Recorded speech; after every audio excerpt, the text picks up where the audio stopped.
sponsors sa ito di kami as K5 na tinguan namon nga balikan kamuya kapitana. Padala ko na si Berto Gakit.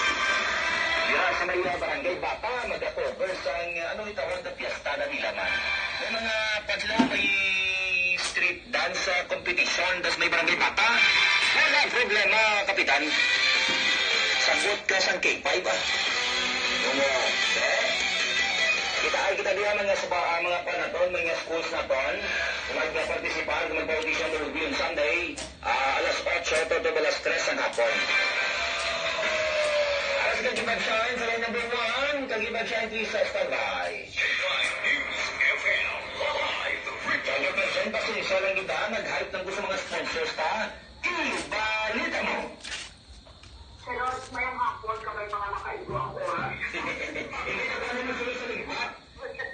Hindi ka naman sila sa libat? Oo, continue na lang na go!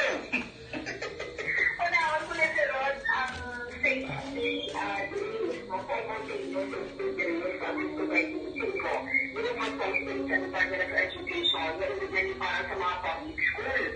Ipatigayon man ang simultaneous safety release sa Agosto 25 sa mga private schools sa bilog ng Pilipinas. So kung may mga nagapamatin, isubo ng mga manunudlo, mga